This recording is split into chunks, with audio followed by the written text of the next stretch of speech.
بتحبوا الكبة النية بس ما بتاكلوها بلحمة نية؟ ولا يهمكم، اليوم جبتلكم كبة نية من دون هبرة، بنفس الطعم ونفس القوام وأخف وأطيب وصحية أكتر.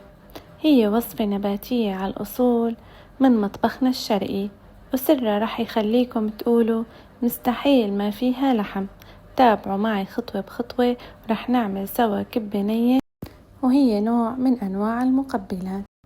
عنا كوبين برغل ناعم، وحطيت عليهم كوب مي مغلية، خليتهم هيك شوي ليتشرب البرغل،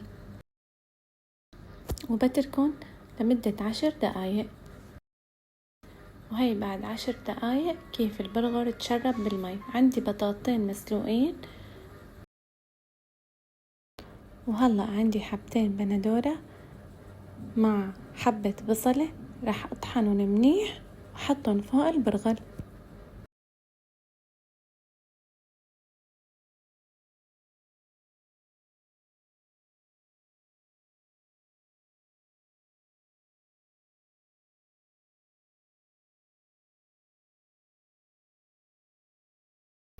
وهيك بعد ما طحنا البندورة مع البصل، رح نحطها فوق البرغل مع البطاطا المسلوقة، ورح احط معلقتين دبس رمان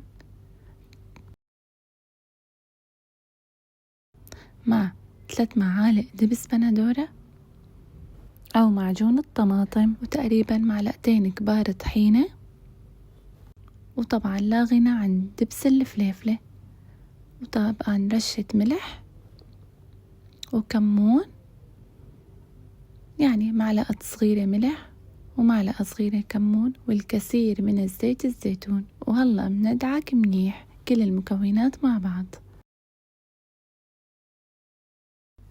وبس خلصنا دعك المكونات كلها مع بعض، رح احطها بالبراد ترتاح لمدة ساعة حتى تتجانس وتتماسك معنا الكبة. وهلا بعد ما دعكنا كل المكونات مع بعض، ما شاء الله شوفوا كيف تقولوا على الماكينة، هاي كبة نية بزيت من دون ماكينة ومن دون هبرة. شوفوا ما شاء الله كيف القوام، ولا أروع.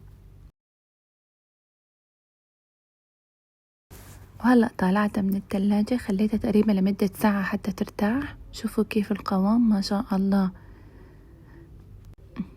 ما بيعذب وفورا بيعطيكم الشكل. هلأ عم بقطعها بهذا الشكل ورح أسفها بصحن التقديم. شوفوا كيف ما شاء الله القوام بيجنن، تقولوا على الماكينة.